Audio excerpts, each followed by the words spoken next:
All right, hi, my name's Anne. And I think instead of talking and sort of giving a long overview about who I am and what I do in particular, I'm going to talk about space, which is something that's really important in my practice, and I'm noticing that it's becoming more and more a part of it in all of the different work I do. I'm primarily a conceptual artist, but I make sculpture and video and drawing. I sort of start with an idea and then we'll use whatever tools I have to get across what I want to talk about. And so I'm starting off with a slide of Eve Klein, who some of you may know, but just sort of in the spirit of space and of the infinite, I thought that he was a good place to start at.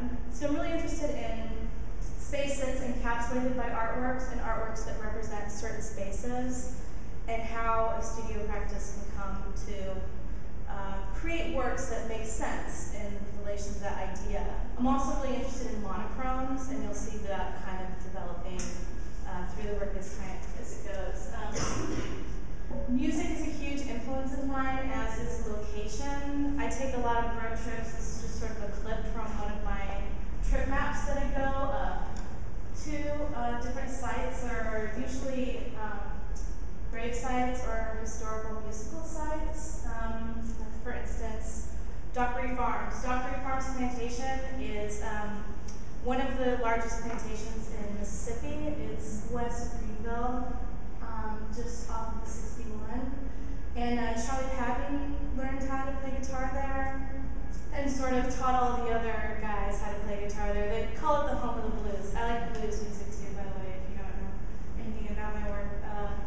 It has a large presence and heavy influence. And so, for instance, when I'm talking about space, you know, like I would go and make a piece like this, which is soil that I collected from Dockery, and it's a monochrome. I like to call them monotones.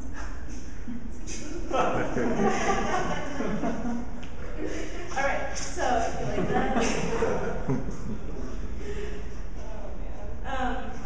But I'm really interested in representation of space, in a living space, in a real space, like a space where something happened that isn't really decided by me, but was decided by this other event over the sort of arc of time. And like this is on a circular canvas, on a 10-inch circular canvas, which mimics the shape and scale of like a 78 RPM record they used to make back in those days. And also, all of these are encaustic, and so they all are, it's soil and wax are sort of the two main materials that I work with most frequently. Wax because it's inherently a sonic medium, and it was the first sonic medium, the first sounds ever recorded were cut in wax, and so I like keeping that sort of in my stuff.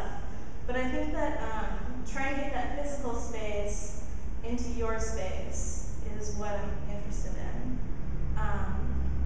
You know, and landscape is a weird thing. I mean, you go back places that you've been recently or places you haven't been for a long time, and you know, the landscape changes. The landscape wants to forget. You know, it's constantly, it's sort of hilarious to me when, you know, people talk about, not hilarious, but like, you know, global warming stuff. Like, we don't really have the problem. The Earth is going to be fine.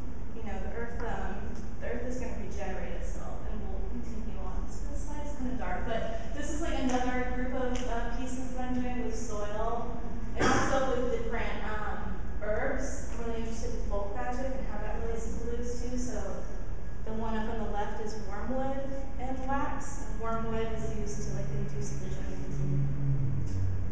And the little one is sulfur. Sulfur also helps to induce visions and will clear negative energy, but you can also use sulfur to hex people too, and so I like sulfur a lot. I think it's pretty interesting. A lot of those folk magic herbs, they do both things, you know, so it really, your intent and how you use it really sort of informs what happens with it. And also, the space with these, I feel like the scent is also really important.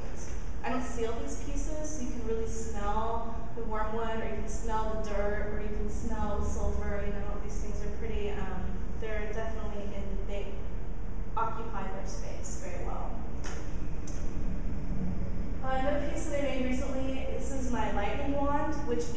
a conductor's baton that I buried with lightning hopkins for a week and then dug up again. Graveyard work is a lot of work that I do. Happens in a graveyard or has some relation to a graveyard. Lightning Hopkins, obviously a huge Houston blues man.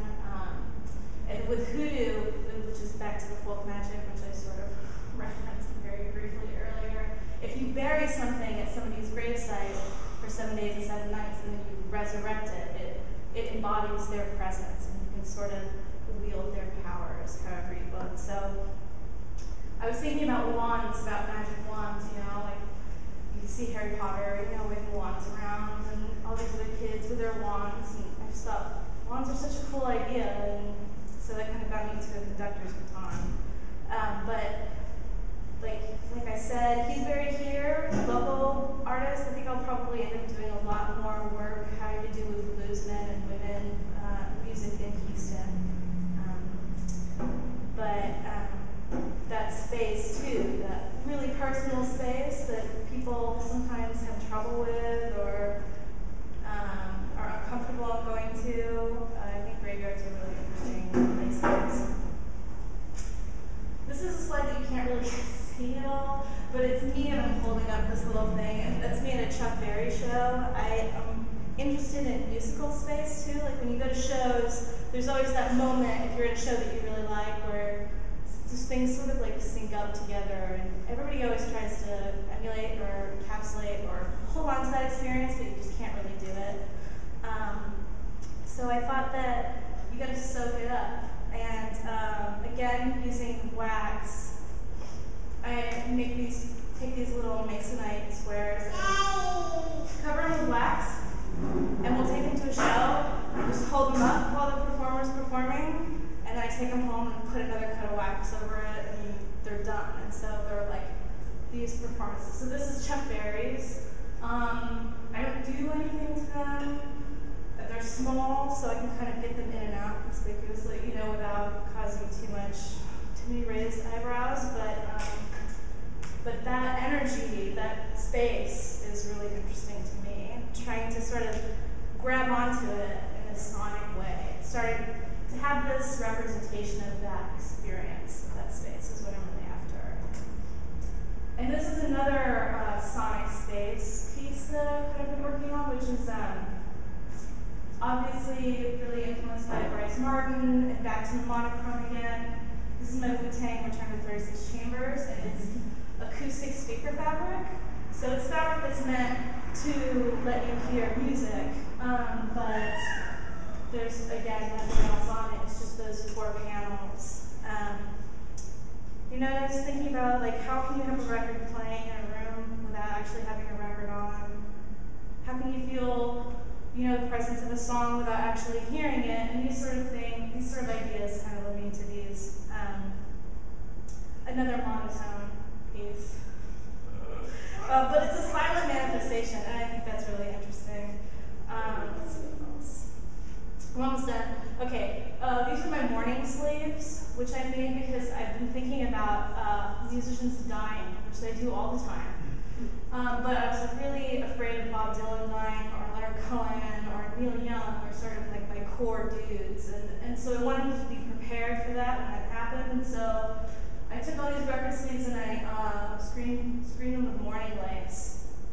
And then I give them away in sets, and so you just kind of keep them, and then when somebody in your collection dies, you go in and you replace those old sleeves with these mourning sleeves, so you and your collection can sort of grieve their loss together. And you can leave them on your records for as long as you want, or you can interchange them, or, you know. But I sort of like that idea, that sonic space that we live with. And the last thing I have are perfumes, which I brought if you guys want to smell them, actually. Perfume, like this, like scent having a space and scent having a memory. These are 2 that I was working on. That one's the Bluesman. It's going that way, and this one's Mississippi. But I like the idea of perfumes also holding a space and memory being a really important sense that I'm also sort of working to conjure in my own way, but that's sort of what I'm after right now.